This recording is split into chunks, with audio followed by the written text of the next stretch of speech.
Say hello and welcome everybody to Network Live Virtually. I'm Charlene Burke, your host for today and every Wednesday, currently meeting at 12 p.m. Eastern Time for 1 hour.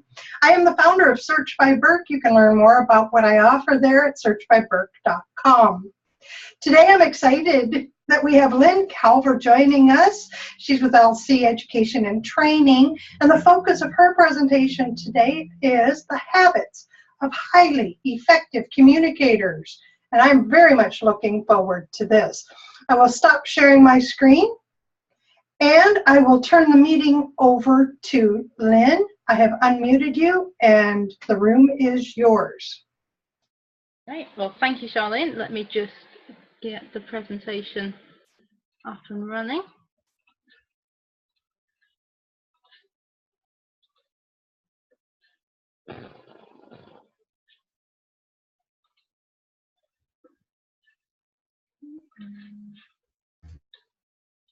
And all is well. I can see everything just fine. And can you hear me okay? Yes, your audio as well is good. Perfect. Okay, I'll get started. So as Charlene said, my name's Lynn. I'm a specialist trainer in workplace skills. So my company is LC Education and Training. I set it up just over a year ago. So my main focus is in helping people who are either in the workplace or looking to move into the workplace to improve their skills. I'm also Regional Director for Pathway to Grow, which is a networking group that meets around the UK. So if anyone's interested in that, please do let me know. I want to talk about communication. It's one of the things I like to specialise in because I've been in education for the last 12, 13 years. And within that, I've worked with a lot of adults, young people. And one of the main things that people want to improve or need to improve is their communication skills. And I think when we try and translate that into the business world, it's quite interesting that people often feel that their communication skills are quite good. If I had a pile of CVs in front of me now, we'd probably find that out of 100 CVs, 80 of them would say something like, I have good communication skills, I have excellent communication skills. And how do we actually know that our communication skills are good? Who's going to tell us? Or perhaps looking at the other way, who would tell us that our skills are not so good, that they need improving? Again, maybe when we're at school that might happen, but once we leave there, there's really nobody to help us with those really key, crucial things that we need to be focusing on. So that's why I've put together this presentation. I've also done a few videos around the topic of communication to help people in business and in their sort of social lives just to really focus on what they can do to improve. Because we can all improve our skills in some way, even if we are excellent communicators to start with. So what I've done is put together a few habits of what I think are highly effective communicators.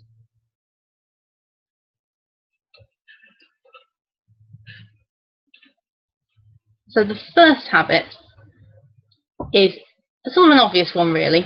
They answer their emails and return their phone calls. I say obvious, but it's something a lot of people aren't necessarily good at. We all know somebody who's got an email box that's full, who never replies. You ring them, you leave messages, you never hear back from them. And that person has now become, in your mind, somebody who's not good at communicating. They might be fantastic face-to-face, and actually if you get hold of them on the phone, but a lot of the time they tend to be quite elusive. Nobody can actually track them down. And in that case, they're building themselves a bad reputation. So it's all about just managing what you do with your emails, your phone calls. If you haven't got a good strategy to keep on top of them, think about how you could develop one. So habit one, I think, one of the more obvious ones. Habit two is a very interesting one. This is one I did a video on last week. They make it easy to be found. Now, there's quite a few ways we can interpret this. I'm going to think first of all about how you're found on maybe social media or your website. If you're a business person, you have your own website, you have a Facebook page, you might have LinkedIn, Twitter, Instagram, all sorts of different things. So perhaps people can find your Facebook page, but then once they're there, is it easy to communicate with you? For example, looking at my page, on the right here you can see the phone number and the website. Some people don't put that information there. So if I wanted to get in touch with you, would I be able to? You'll notice at the top I don't actually have an address in. That's because my business is a service. We don't actually have a physical location. But I have been on quite a few Facebook pages for people who do have perhaps a shop or a store or a salon who don't have the address anywhere where you can find it. I wanted to go to a salon for an event a few weeks ago, and I could not find their business address anywhere. I looked on Facebook, I looked on their website, I looked on Twitter. It took me ages to actually find the location of this business. And it's really simple things like that that perhaps people don't always think about because they're busy thinking about the photographs, what they're actually going to put on the page, and they forget the basics of what people actually need to see. Same for LinkedIn. Some of you may have a LinkedIn page. This one's not as obvious because sometimes LinkedIn can be slightly hard to navigate. If you click on this contact information in the bottom right-hand corner, you'll notice on mine it pops up, and I've got the email, the Twitter, the website links, the phone again in there. So those are all things you can populate with relevant information. Something you may then want to think about is that on your page, for people who are not a connection, they don't get that information. They can't see that bit. So do you have somewhere else on the page any contact details? Now, you may not want everyone contacting you. Some people don't want to have lots of random people getting in touch. But if you're happy to have people searching you out, especially if you're trying to promote your business or a service that you provide, can people get in touch with you just by looking at your page rather than sending a connection request, which perhaps they don't feel they want to do at that time? So it's all about just making things simple for people. If you've got Twitter, can people get in touch with you on there? All these different social media channels, can people find you? If you have your own website, again, is it easy to navigate? We can all navigate our own websites because we've probably put them together. We know where everything is. My recommendation would be to get a friend or family member, probably someone who's not very technical, to actually have a look at your page and work out how easy it is to navigate around. Can they find the contact information? Can they find what they want to on there? Is it actually easy to navigate, or is it difficult? As I say, if you find someone who's not very technical, if they can do it, then hopefully most people can. If you get a friend who's very technical, they're probably going to be able to find that information, whether it's well hidden or not.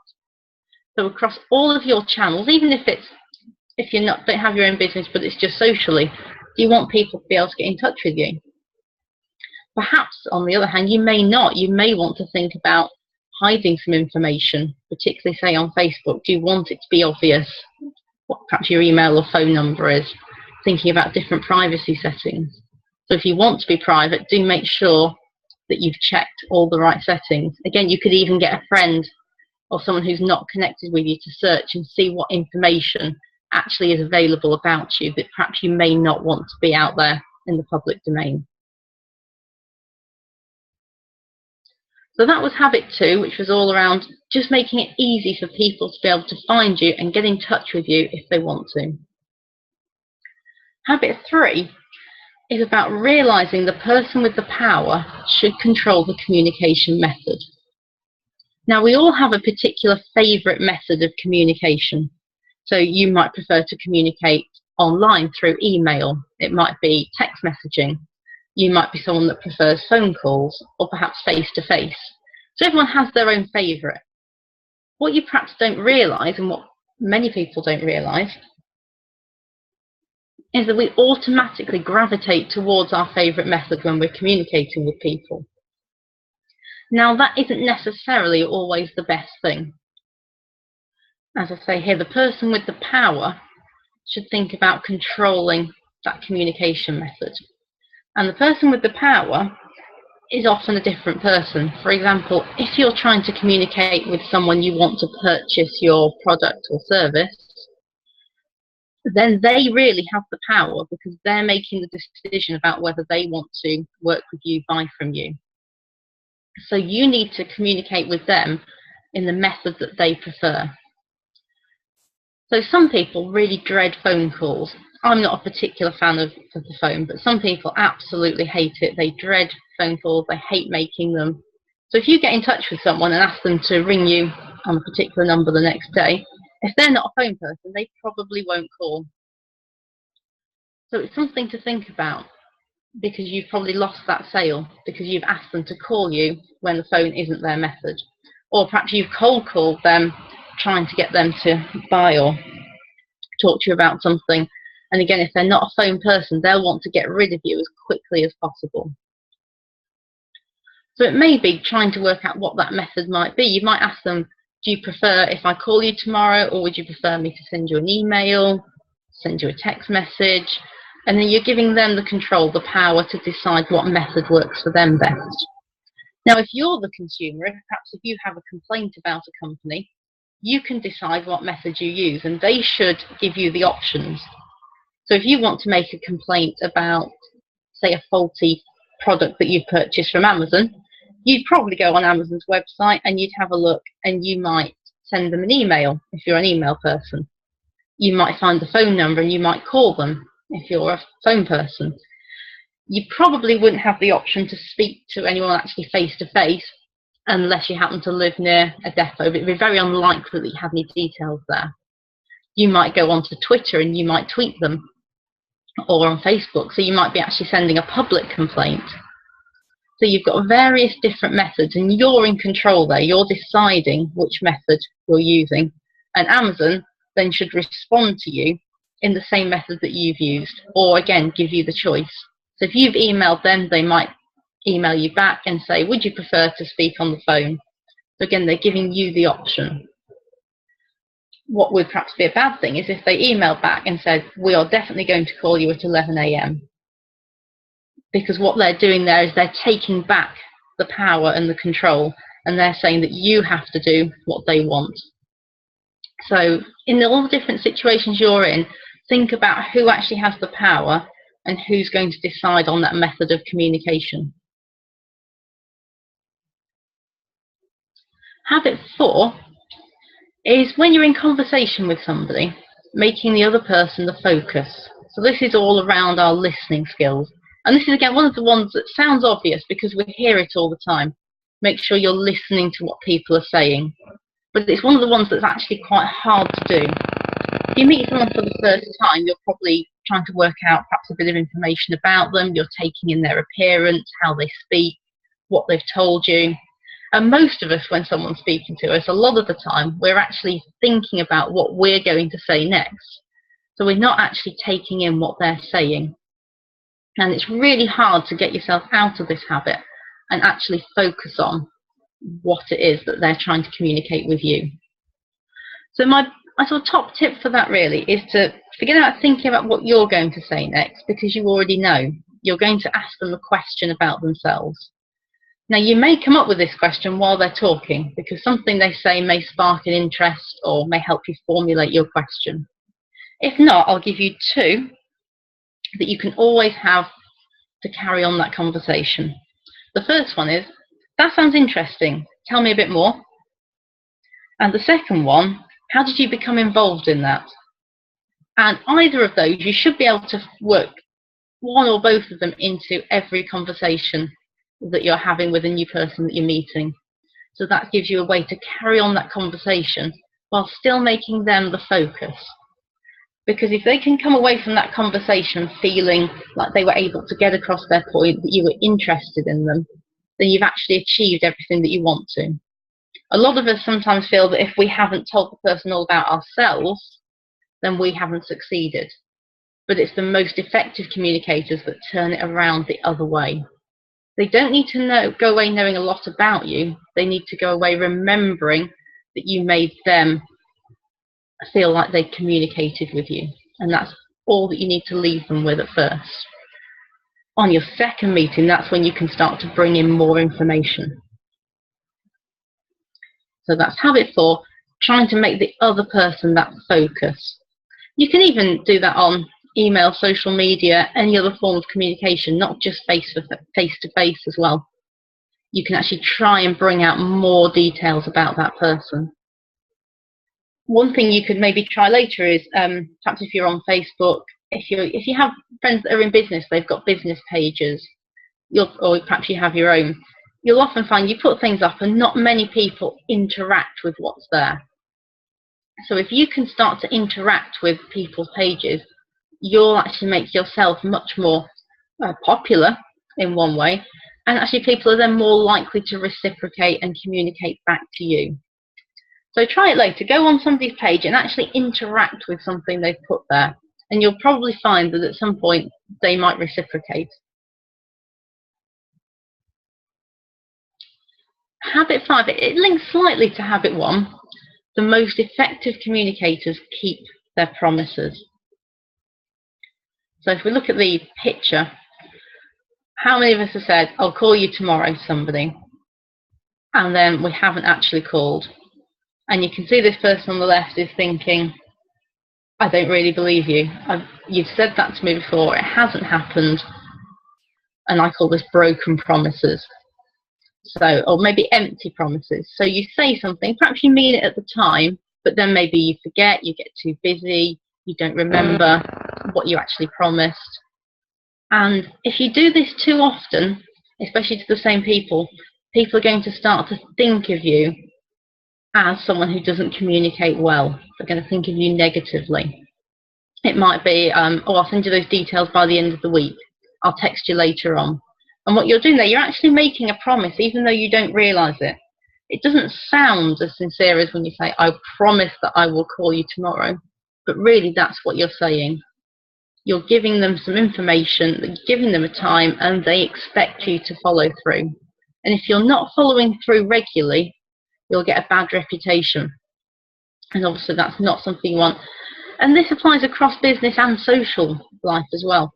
I bet we've all got that friend who we've arranged to perhaps go out for a meal, and then at the last minute they cancel, they're too busy, they don't turn up.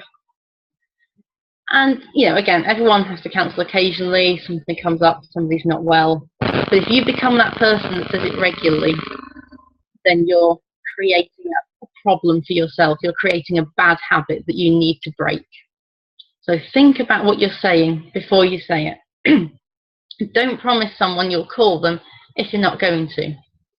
If you say it, make sure you then follow through. So it might be having a post-it note to help you remember, put it in your diary, actually schedule time to make sure you keep that promise. So that was habit 5. And I think that's probably the most important one, I would say, is to think about what you're saying to people and always follow through. Habit 6 is an interesting one. So the most effective communicators focus on eliminating annoying character traits. Now, character traits could be things that you say, or they could be things that you do. As an example, a colleague of mine, he finishes most of his sentences with the word yeah. So he might say, so if we look at this problem, yeah, we can see, yeah, that most people, yeah, find that this actually works, yeah. And he doesn't obviously realise that he's saying the word yeah. But he does say it quite a lot, and it can become quite annoying if he's saying quite a long piece. And of course he won't realise that, and we don't realise what our annoying habits are. And nobody wants to point them out to someone else. So no one's going to come up to you in the street and say, oh, by the way, it's really annoying when you say the word in it all the time, or yeah, or lol. Some people, when they're doing speeches, perhaps public speakers, they might repeat words like obviously, of course, yes, and just keep saying the same word over and over again. So if you're not sure if you have any annoying speech habits, you might want to either listen to a recording of yourself or get a close friend to actually help you with it. Actually tell them that you're looking for your annoying character trait, because we all have one somewhere, and get them to help you identify it. Once you know what it is, you can then start to work on eliminating it. So I know what mine is. I won't tell you, because then I would say try not to tell too many people, because then people will look out for it in your own speech. But just think about it yourself and think about eliminating it. Now, as I say, it might not be something that you say, it might be something that you do. So it might be to do with fidgeting.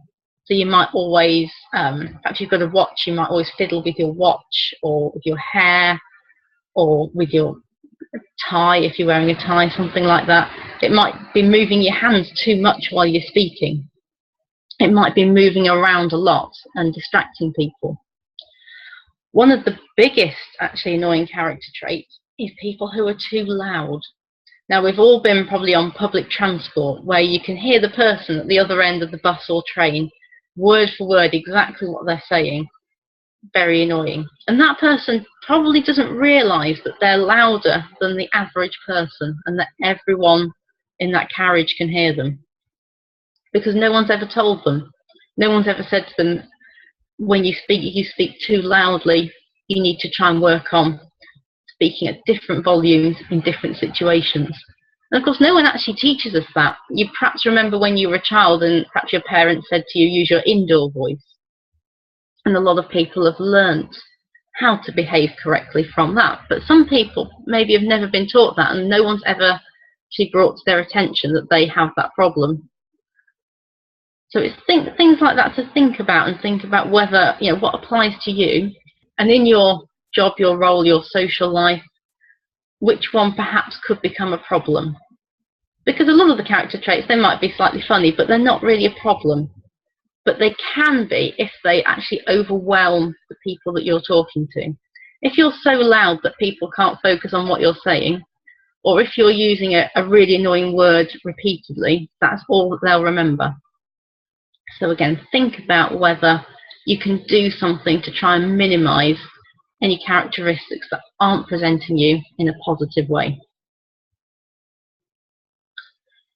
Moving on to habit 7 is linked to that. So thinking about presenting yourself in a more positive way, how can you make yourself memorable, but for the right reasons? How do you make people remember you in a positive way, or just remember you at all? I've got an example for you, which is a friend of mine, and I'll just show you his website, and he's called the Time Doctor. So he's made himself really memorable by having a title or a phrase that everyone can link to him. So his role is that he helps you with your time management skills. So even if you can't remember his name, everyone he meets will probably remember that they met the Time Doctor. And if anyone asks them, do you know anyone that can help me with my time management skills, they'll immediately think of him, because he's made himself memorable in the right way, in a positive way. So what can you do to make yourself memorable? Yes, yeah, I see Preston, yeah, Doctor Who as well. So if you're a fan of Doctor Who, that will also help to make yourself more memorable in that case. So can you think of something memorable you can say about yourself? If you're introducing yourself to somebody for the first time, how can you be memorable? Maybe your job title isn't very exciting, or it's quite generic. What can you do? Another example I'll give, a contact of mine on LinkedIn, he provides e-learning courses. And the remit of their company is to try and make e-learning fun rather than boring. So they call themselves Learning Heroes. And when they go out to events, they all dress up as superheroes. So he dressed up as Superman at the last event he went to. So again, people are going to remember that. They're going to remember they saw a man in a superhero costume. That will help them remember the name Learning Heroes. And then if anyone asks them about e-learning, or they want some e-learning themselves, they'll have that connection. Now, it's actually really quite hard to do, I think, for yourself, just depending on what your job is, what your role is. It may not be a title you give yourself. Some people make themselves memorable for what they wear.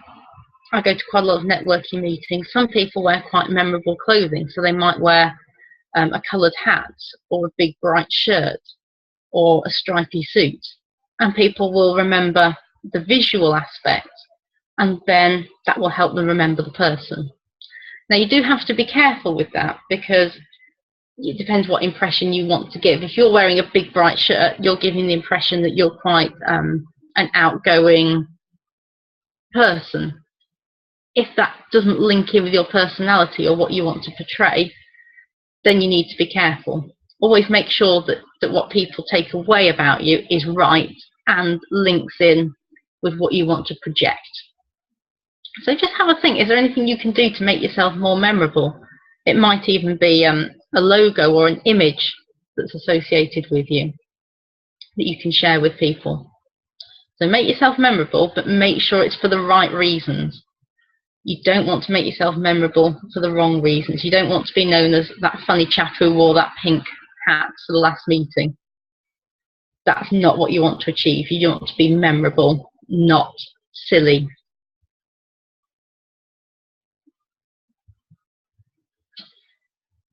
So if we move on to the next habit, which will be habit 8, making time for people. Again, it sounds like an obvious one.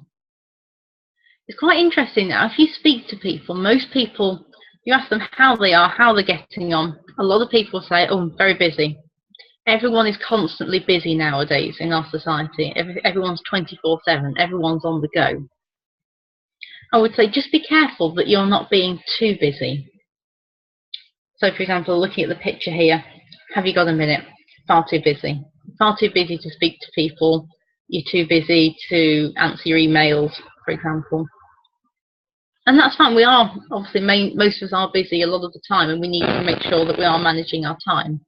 But you don't want to be known or thought of as someone who's too busy, so people don't bother to get in touch with you. If people think that you're so busy that you're not going to respond to them, or they're not important enough to get in touch with you, they're not going to, and you could be losing out on a sale if in the business world, or perhaps a friend thinks you're too busy so they don't call you to meet up. So again, it's one of the things, thinking about what image you're portraying to people. I think in some ways we all feel we have to be busy, because if we don't say we're busy, maybe it sounds like we're not working hard enough, or we don't have enough clients, or something's going wrong. So we're not busy, therefore we're not successful. But just be careful about what image you're portraying. Perhaps you can make, so if you're perhaps in an office environment where you've got lots of people in your team, maybe have a time of the week where they can drop in to see you. You know, on a Friday after 2 o'clock, you're free to speak to anyone who's passing by. They don't have to schedule an appointment, they can just pop in. Something like that just makes you seem more accessible. And then people are more likely perhaps then to tell you the important things. Sometimes people are afraid to make an appointment to see you because they don't feel what they have to say is actually valuable enough, or they don't want to bother you by sending an email, and actually you're missing out on things. So by making a bit of extra time, you might find that you're not missing out on important things.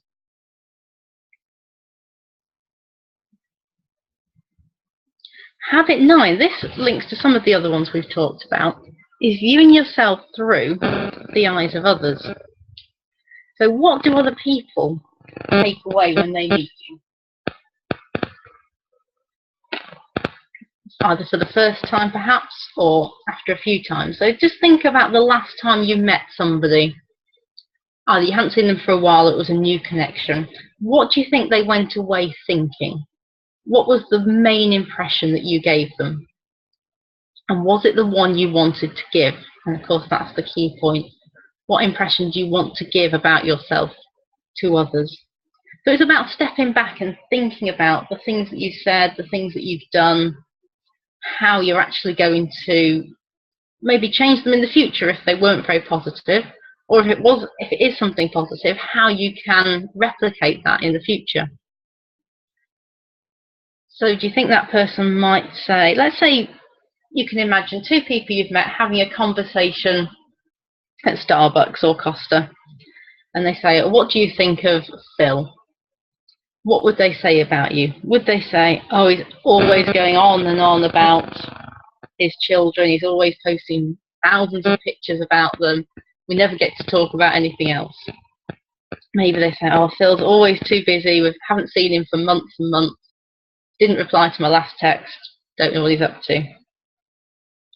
Oh no, that person, they're always going on, they're always talking, can't get a word in edgeways. Or maybe the opposite, perhaps, oh, wasn't sure what to make of Sandra, she didn't say anything really, I didn't know whether she liked me. So which way are you coming across? Maybe you came across as too pushy. Did you try and sell something to somebody on the first time you met them? Or perhaps they came away confused, not really knowing what you did or who you were.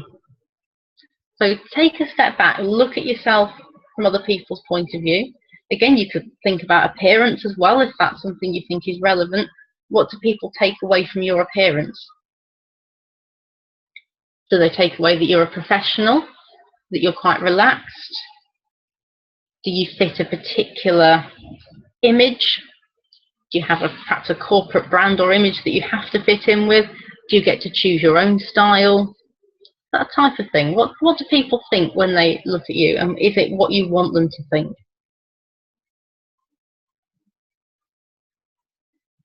And then moving on to the final habit here is habit 10. So the most effective communicators employ the stop-think strategy before they communicate. And I'll give you a couple of examples of this. So you've written an email, you press send. Then you realise that you didn't add the attachment to it. I'm sure we've all been there. We've pressed the send. Nope, didn't put the attachment on.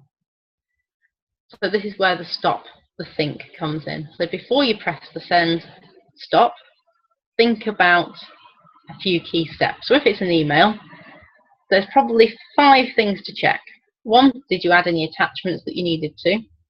2, are you sending it to the right person or the right people?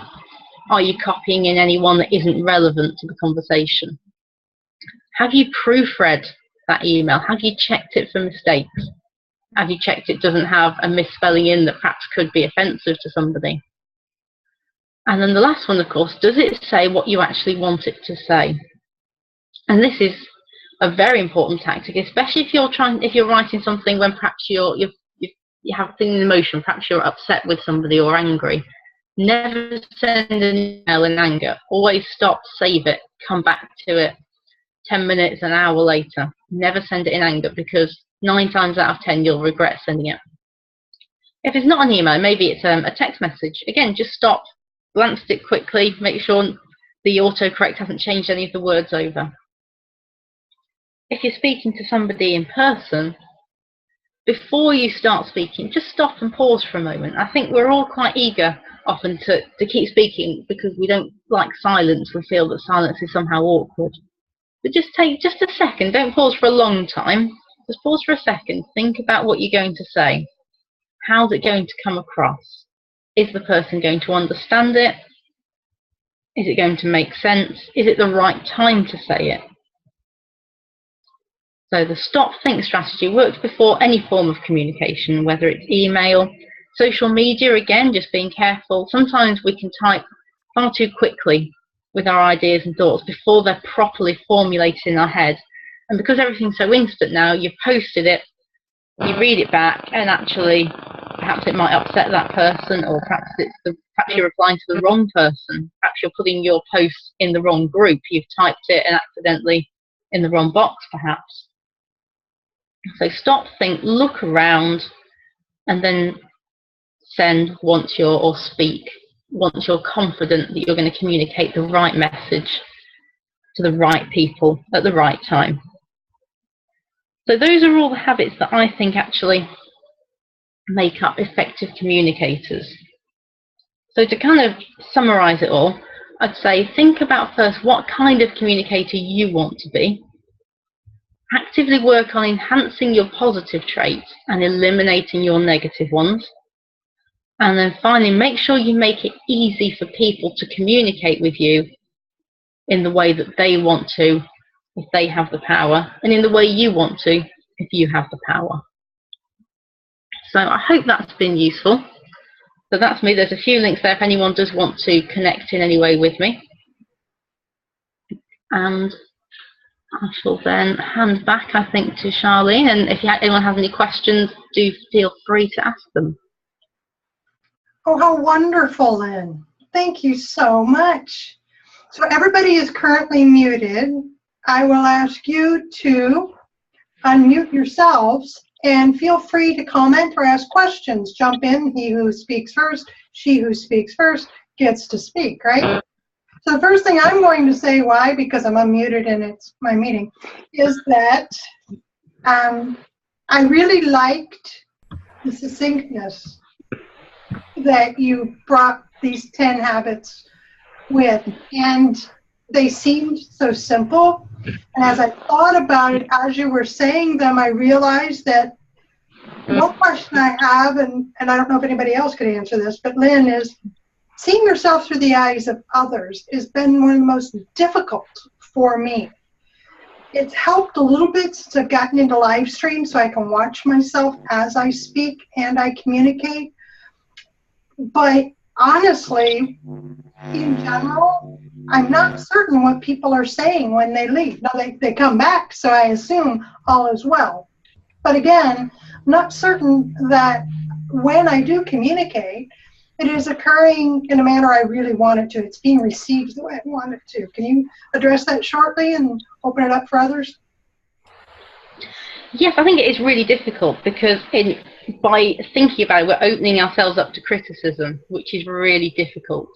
I think if you can bring yourself to a point where you're happy to accept criticism, you can perhaps put things like feedback at the end.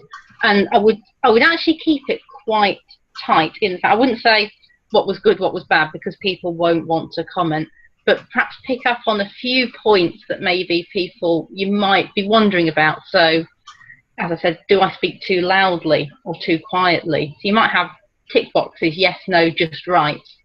Or can you always hear me? Do I speak too quickly? And then people can just tick yes, no, just right. Okay. Very combinations. And that might be something that, again, once you feel really confident in accepting that feedback, you can start to do. But it is very difficult because some people are going to be critical and it's very hard to actually take that on board. All right, great. Thank you. Rena, did you have something? Yeah, I wanted to say that was an excellent presentation. Thank you for the information. You covered a lot of different things. And I'm looking forward to developing the habit of stopping and thinking before I hit the send or the post or, whatever mechanism, because there's so many times where I've done it and then like right afterward I realized it was sent to the wrong person or, the variety of things that can go wrong. And it's like I almost feel compelled to check after I hit the send. And I think that's an obvious but excellent idea to develop a habit of checking it all before hitting send or post. Thank you for that. Yeah, definitely. It's one of those ones that, it seems so obvious to say it, but right. we're all quick to hit that enter button, press that button, and then it's too late because we're such an instant society now. We want everything to happen immediately. Yeah, right. Pausing. Great. Neil, did you have something that you wanted to say to Lynn? Oh no, I can't hear you. Take your audio on your side, Shaquille. Yeah. Can you hear me now? Yes. Yes, we can. That's brilliant. I had my earphones in. I don't think they're working on the microphone. Oh. Yeah, so I was going to say I missed the first part of your presentation, but I think that was very, very good. And I think there's some important comments here about getting feedback about your communication. Lynn's absolutely right. Most people don't want to hear about feedback because they're afraid of getting negative feedback. But you shouldn't see that as negative feedback. Every feedback should be seen as something constructive, something that you can develop and work and improve upon. And so I think feedback is always important. And one thing that I've always sort of been conscious of from a long time is that whatever you say and do, you have to be conscious of everything that you say and do, because you're always teaching your people something. So in your actions and your words, you need to be very, very careful as to what it is that you're saying, because there's a message in everything that you say, and people pick up on the slightest thing. And I just wanted to add that as part of a sort of one of the tools that I use. I call it a tool, for effective communication. Thank you. Yeah, no, definitely true, Shaquille. I'd agree, especially, if you perhaps let slip maybe an offensive joke one time, that's all that people will remember about you. Even if you just said one thing for 1 second, that's it. That's your sort of reputation tarnished, if you like. So yeah, 100%.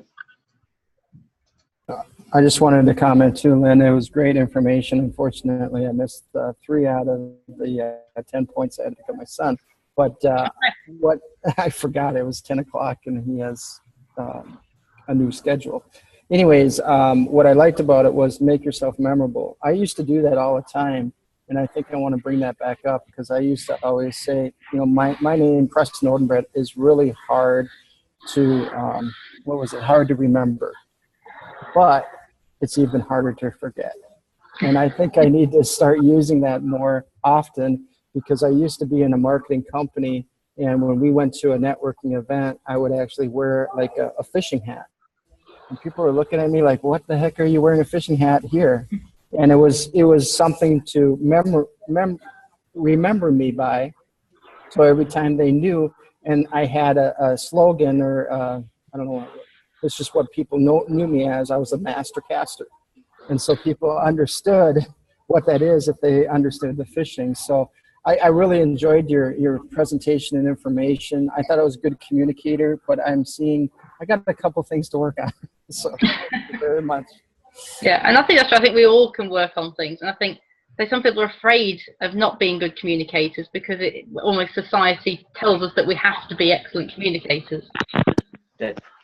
So I'm going to throw out, before we begin our introductions, that when you had said the annoying habits, I'm going to say right now that Toastmasters was the best thing that ever happened to me. I was a member for 3 years, and then I stopped and I went into live stream about 1.5 years ago, and active live streaming on a platform where just anybody and everybody could come in, and they did. It was like sitting in a coffee shop, right?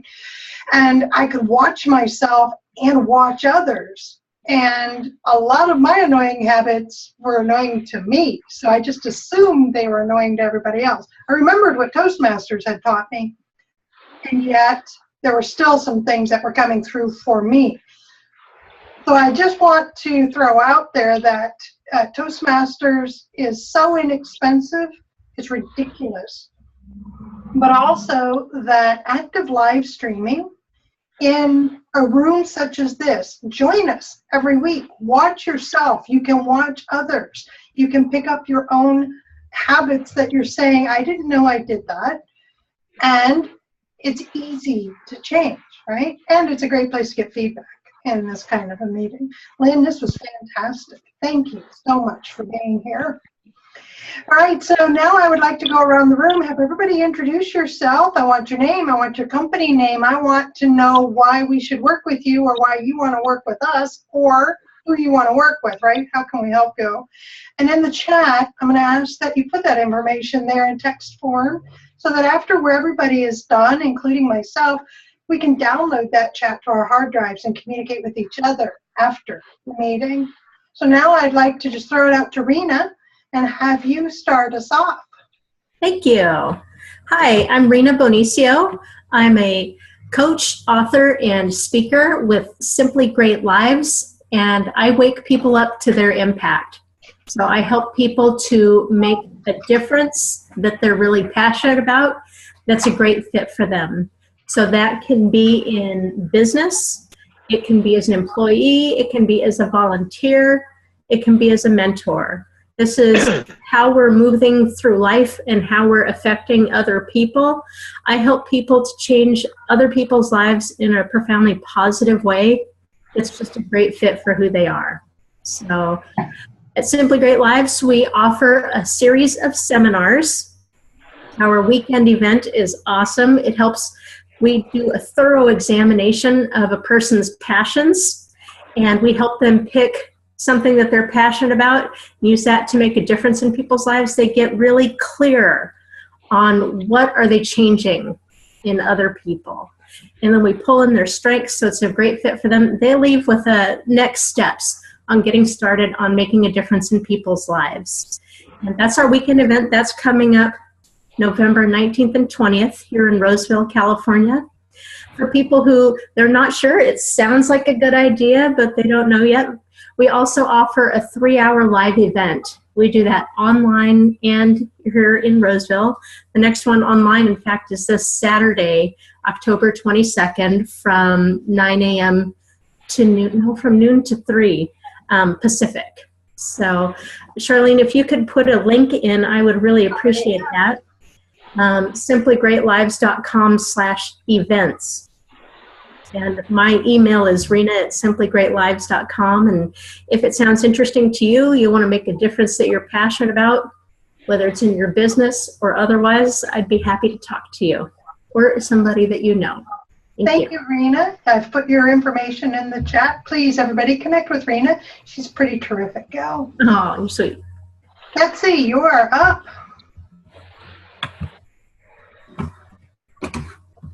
You need me to unmute you? I can. All right, hold on, let me unmute you, dear. All right, you're unmuted. Go ahead. I don't know. I was trying. Maybe I'm not supposed to speak. No, it's a sign. No. All right. I'm pretty crazy kind of person. But I have my company Birth in the Know, and my tagline is where questions are conceived and answers are born. And I am educating birth professionals and parents about the normalcy of birth. And I recreated my mission statement last week, I think, from some help. So let's see if I can get it straight. So my mission is to transform beliefs about birth through education to improve birth outcomes. Oh, I get that now. You get it? Betsy. Yes? I get it.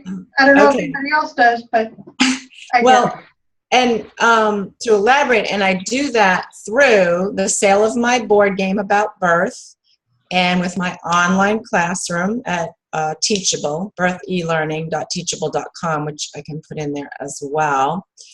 And I have learned so much from Charlene and some of the other people that have been on here and in some of the business groups. I think this year I've grown so much with just knowing about myself and about my business. And with the communication, just to go back to that for a minute, I kept thinking that, yeah, weird to think about, well, what are other people thinking? And I do that quite often, or not, I should say not as often now as I used to. You know, what will they think? What will they say? And while I love feedback, and I certainly am accepting of it, at the same time, I feel like if I'm being true to myself and I'm being open and authentic, then I really can't go wrong, so to speak, although you do want people to get what you're saying. I want people to get what I'm saying and what I'm doing and what I'm up to. So it's a matter of crafting that message, just like with the statement I just made with my mission, because last week it was like, huh, what? Everybody was like, what? So then with some help, it became clear. So I think it can be different for different audiences as well. I might speak to a group of teenagers different than I would to a group of adults, for example, just to use that. So communication is key, and thank you. I'm really on to the memorable, how does that look for me? I was swirling with ideas, so I'll figure All that you one out. have to do is hold up your board game. Yeah. It does it. You know? I mean, think about this. Yeah. Lynn and Shaquille, you don't know, her board game is called Down the Canal. You want to see the front? This goes beyond the game of life, okay? This is like just at the beginning. It's awesome. It's awesome. Yeah. So we're not talking the Venice Canal? What's No, that? we're not. And you know that when she holds up the board game, it's fabulous. Yeah. You should show it to us. The visual's pretty clear. Yeah, it's wonderful. All right, Preston, unmute yourself again, my dear. You're up. Okay, well, my name is Preston Odenbrett. My name is hard to remember, but even harder to forget. What I do is I work with hotels, resorts, and other beautiful locations. My whole goal is to help them actually bring international travelers to their world, from the world. And how I do that is we place high-definition webcams in those locations so people can actually see live streams from that location all the time. So if they're making a decision about where to go, they can either look at false information that sometimes marketing people do use to show that they have good location, or they can use live and you can't hide live. So I'm looking for those locations, but I'm also have a travel scout program available for people who like travel who maybe have a client in the hotel resort business that would like to have a camera, or you might have it as a value add to your current services. I definitely want to hook up with you and be able to find out how we can work together, collaborate, because that's the whole key. And my name is Preston Odebrecht. My information is on the side group chat. If you want to get a hold of me, let's talk. Thanks for your time. Fabulous. Thank you, Preston. Shaquille, pleasure to have you here. I don't know you, and I'm looking forward to getting to know you. Yeah, hi there. Good evening from us in the UK. I'm a friend of Lynn's. We're members in a networking group in Birmingham, in the Midlands in England. Yeah, I've basically been in financial services for the last 23 years, and I've just come out of that more or less now. What I've done, you know, I've been highly experienced in financial services sales. So my background is in sales basically, and sales doesn't come without personal development. So a key thing for me has been coaching. Now I'm getting into coaching, presenting, and talking on personal development and sales. I've got a series of workshops starting in the next couple of weeks. I'm just in the process of announcing dates, etc. So I'm just picking on dates so it doesn't clash with other events, because Lynn knows we've got quite a busy diary in the next few weeks with a lot of events that are being launched, and we'll be at a lot of those together as well. And one of the other areas that I'm involved as well myself is I got involved in network marketing many years ago when I was introduced 30 odd years back, and an incredible American guy. Sadly, he's passed away now. And I'm involved in the currency space. I'm involved in digital currency, and that's an area that I'm developing. It's a company that's based in Dallas. They've got the head office in Dallas. So I'm they've classed me as the UK expansion leader at the moment. So those are a couple of areas that I'm involved in with the network marketing, and now I'm developing, you know, as a speaker, involved with an organization in the north of England called the Public Speaking Academy. And so I'll be doing a bit of collaboration with them to help them get into the Midlands of the UK. Thank you for your time, and it's been a pleasure joining you. Fabulous. Thank you, Shaquille. Did you put your contact information in the chat area? Please do, so that we can... I haven't. I will do. I think I don't know if I've read. It's the first time I've been here, so I'll have to speak to Lynn about how I do that. Okay. All right. So everybody, Thank you. I'm Charlene Burke. I am a marketing and search consultant. I founded Search by Burke in 2008, and our tagline is, "We sweat the details so you don't have to." And so that is both marketing and search related items. I specifically work with small businesses and solo business owners, helping them to grow their businesses by helping them to understand the data and the analytics. I also provide business research, marketing consulting, training, and what is near and dear to my heart is I facilitate mastermind groups for business owners. All of those mastermind groups are virtual, and I invite you to connect with me to learn about them, because a mastermind group is truly having a group of successful people all interested in helping you to succeed. Put my information in the chat. I encourage everybody to select the More, which is a drop-down menu. Save the chat. It saves to your hard drive as a text file, and it's a little sloppy. It's not nice and neat like a spreadsheet, but it has all our information on there. And the information that we're giving is how we want to communicate, right? That's my preference. And so shoot me an email, go to my website, check out what I've put out there. I'll do the same with you. Let's connect. We meet here every Wednesday. Right now our time is 12 p.m. Eastern time for 1 hour.